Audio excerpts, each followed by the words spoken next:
What are they doing out here? All right, folks, welcome to a special surprise run-in episode of Surprise Run-In here with our friends here at Love Wrestling. I am Mighty Joe. For those who aren't aware, I am host of Turnbuckle Rewind, Turnbuckle Talk, and I make run-ins, so to speak, on a lot of other of our different programs, whether it be Sunday Brunch or whether I'm producing Between Two Beers. I wear a lot of hats around here, so it is very, very cool. Alex, welcome to the stream, sir. Thank you. I'm literally doing this off the seat of my pants. This is literally like a last minute kind of planned thing. So Yeah. if it seems like I am unprepared, it's because I am. We are all a little unprepared. Hey guys, I'm Alex. I am I'm talker. I'm here. I'll be doing some blowing off stream this weekend as well as Sunday brunch. So make sure you join us. And we're joined by a new guest, Dylan, at the bottom. Say hey, Dylan. How's it going, guys? I'm Dylan. I'm new here. This is actually my first stream with Love Wrestling, so I'm super excited to join the crew and start doing more streams. I will be on Blowing Off stream as well this Saturday, so make sure you check it out because I'm super excited for that. So very cool. Very cool. Looking forward to that. We have a lot of fun. That as you can guess by the name, we have a lot of fun. Kind of blowing. I always like to call it blowing off steam on the blowing off stream. I think that's kind of where the name kind of came from. Sandy XX96. Hi from Germany. Yes, thanks for tuning into the stream, sir. You're in for a little bit of a treat, I hope. Anyways, these guys still have no idea what I have planned for them. Not at all. They know that it's a game unboxing, so I think we'll kind of get to that. I gave them a little peek of what it was, but didn't show them much. Now, I'll start off by asking you guys: are any of you N64 gamers? Did either of you guys play on the N64 at all? yes, Born and bred. Okay, cool. Then this one will possibly be a treat for you because, this game has actually been released for the Switch now, and our friends at Limited Run actually put together a cool little package here that I was able to pick up today. And Sandy X saying, nice hat, Dylan. Yes, I agree. Thank you. And Ed, our friend Ed in the chat. Welcome. Hello, Ed. So let's get to it. I'll show you guys the box here. I'll show the back first, just to kind of give a little tease. And then on the front, there you go. Oh, wow. The limited run copy of Doom 64. And there's some other good stuff in the box here. So I'll do my best to kind of show this on camera as much as I can here. I'm off camera. Just cutting it open a little bit here again, because I don't want to destroy this, because I actually want to save this for collecting purposes. As you guys can kind of see behind me, for those who've tuned in before, you know that I am a bit of a game collector, so I plan on keeping this intact if I can. Oh yeah. So the plastic is coming off, and see if I can open this without doing damage here to show you guys what's in here. All right, so we're at the hop. Ooh, there's actually quite a bit in here. So here's the copy of the game, sealed up, which is pretty cool in itself. And then there's a poster. It looks like it's a big one actually. Oh wow. It's double-sided too, for Doom 64. Nice. So that's the one side, pretty badass actually, and then the other side as well. Nice. So it's I guess you can reverse it and do what you want with it. What else is in the box here? A behind-the-scenes booklet. So it tells a little bit about the making of the game, and I guess some of the story as well. And then, like I said, I already showed you the game. And then this is actually really, really cool. And it's metal, by the way. Ooh. Like I said, this game originally was released on the N64. So what this is, it's almost like metallic. It's almost like bronzish kind of color. But it's like a cartridge. It's like a mock metallic cartridge of Doom 64, in that. That's actually really cool. Very nice. That is awesome. Shape that's pretty badass, right? Yeah. And it's heavy too. It's not it's actually like metal. which is pretty crazy. So yeah, that's kind of everything that's in the box. Like I said, I was just kind of thinking that it was just going to be this, right? Then I saw the puzzle box. Okay, like there's more to it than that. And but yeah, like I said, and then that's the Switch that I play on. I actually have the shiny, bright colors on for the Joy-Cons that I have. Yep. For those of you who I just have the regular colors, unfortunately. Yeah, cool. Yeah, same here. And for Mine's off screen. the non-Switch gamers out there, I'll actually take the game. If you guys have never seen what the games actually look for this Switch, I'll show you guys. For you PlayStation and Xbox folks out here, I've never. And there's interesting because usually in these things there's no instruction booklet. They actually include an instruction booklet in here, which you never ever see. Throwback. Yep. And then for those who have never seen this, that is the size of the game cartridge. It's essentially for those of you who own smartphones, it's basically a little solid state flash drive. And the reason why, for those who aren't aware of why Nintendo does this, it's not to save money, because it actually costs more to make these. It is done for piracy and copyright protection purposes. That's why they still choose to go this route.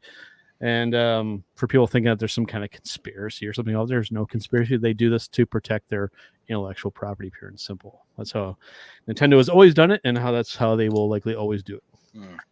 Those who aren't aware. So yeah, just that's kind of all there actually was to it. Like I said, really, really cool. This part here is really, really cool.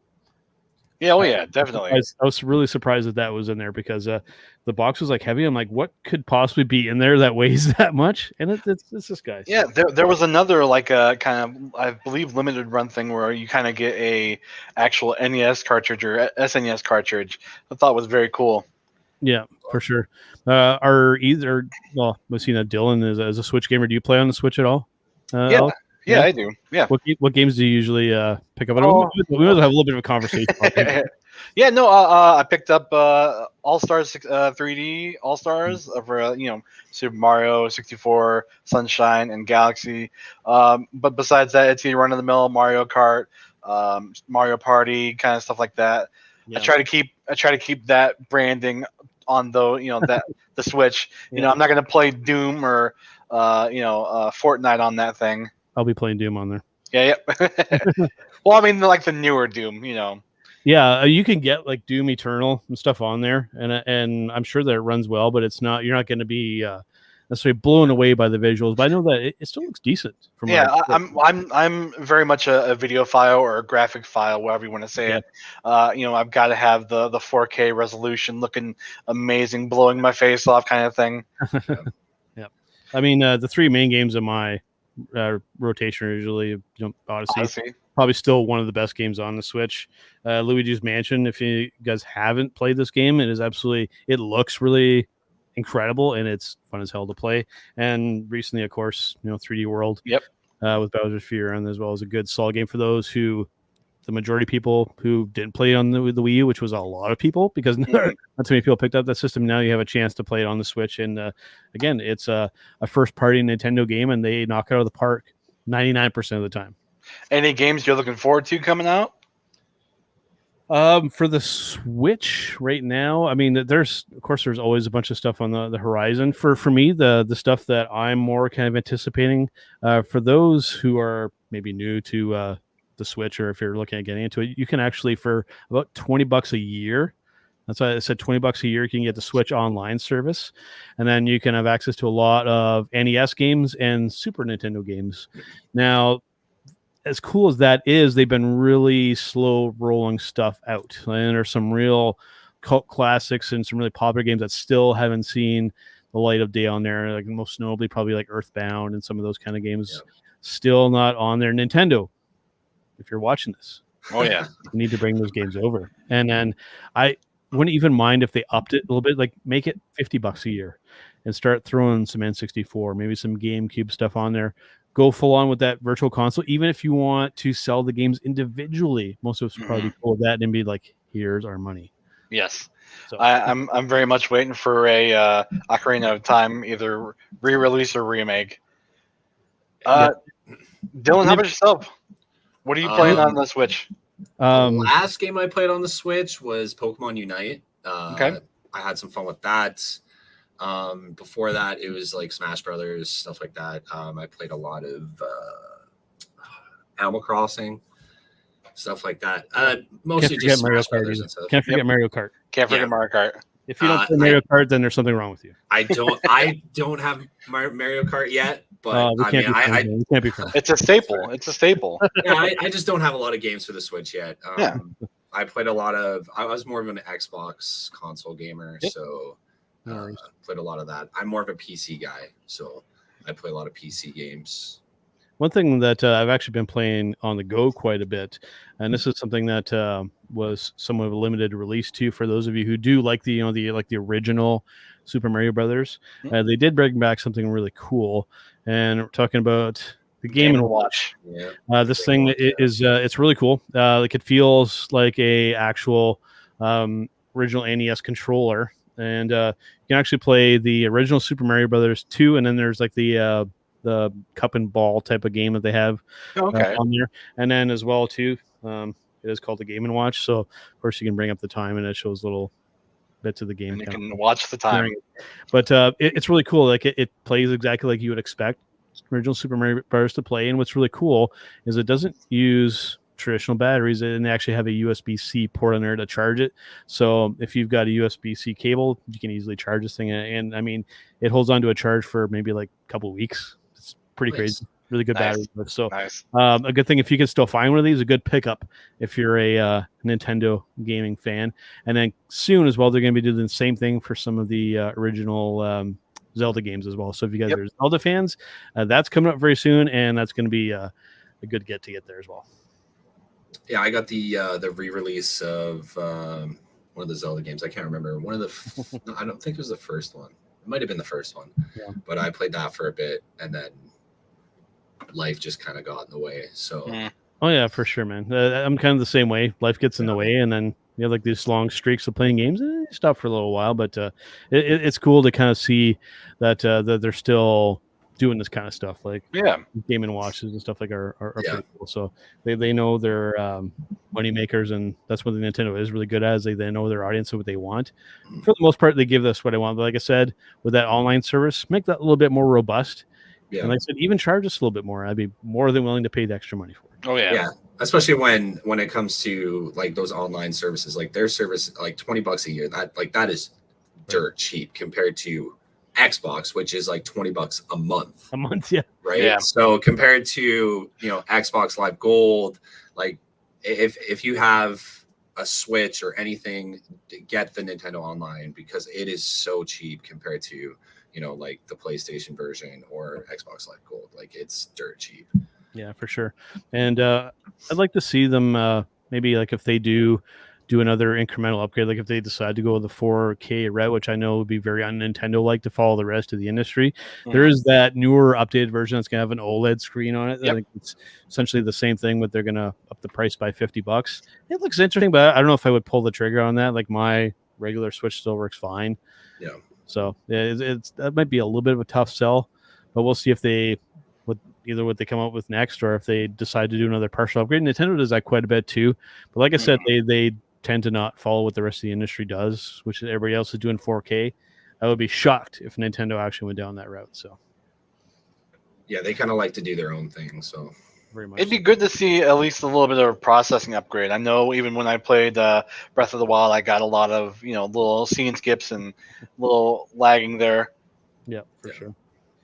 So yeah, before we head again, I'll just for those tuning in a little bit late, I'll give you guys kind of a recap of what we did here. So like I said, N64 version, Doom 64, limited run for the Switch. I'm gonna keep the box too, by the way, and there's some cool stuff in the back as well.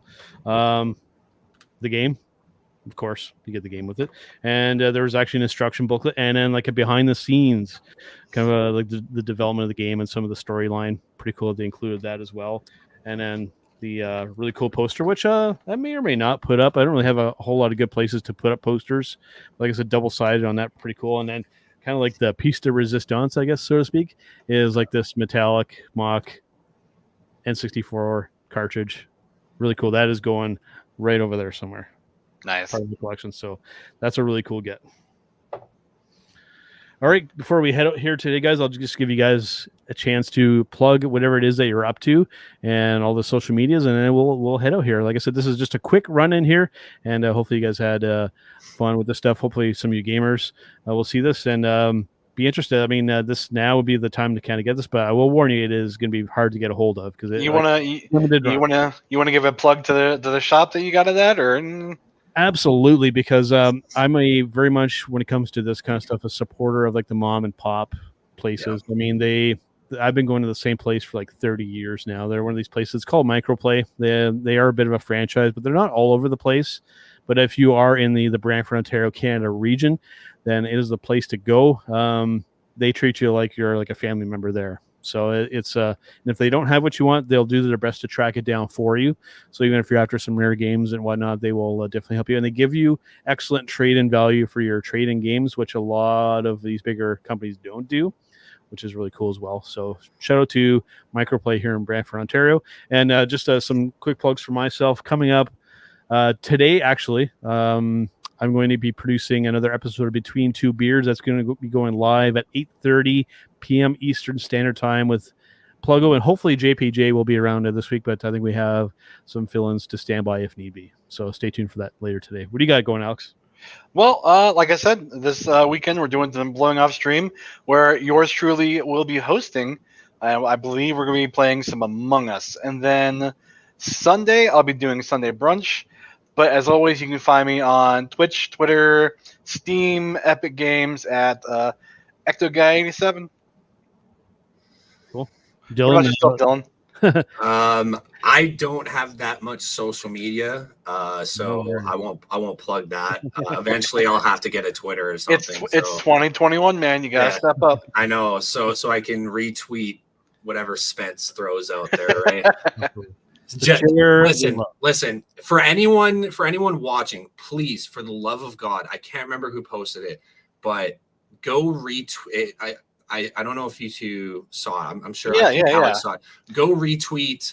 You can probably tell them where to go, but there's a tweet that everybody needs to go retweet, and if it's retweeted 200 times, Spence said he would cosplay as Glacier.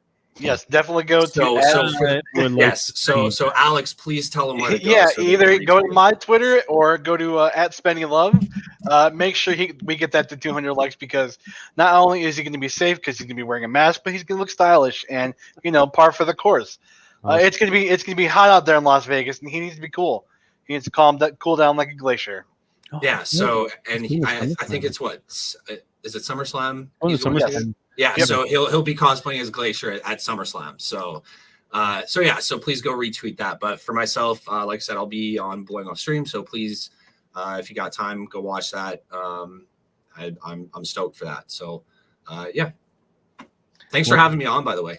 Yeah, no worries, man. And we'll have to see what we plan for a game. We've been doing Jackbox 2 weeks in a row. Yep. And it's been a blast. We might have to make it a trifecta on that one and maybe do it again, because especially if Dylan's going to be there and maybe some other newcomers. Jackbox is a great game. Kind of like break the ice with new people and have some fun. So if I can talk Zach into doing that with us, because he does all the setting up for that kind of stuff. And just again, shout out to Zach thank you for doing all the awesome, cool stuff, because he does a lot of the work with the graphics and setting this kind of stuff up. So it wouldn't be possible with all the hard work that he does. So he does a fantastic job. So thank you, sir. All right, boys, that about wraps up here for this time, and we'll see you guys on the next one. What are they doing out here?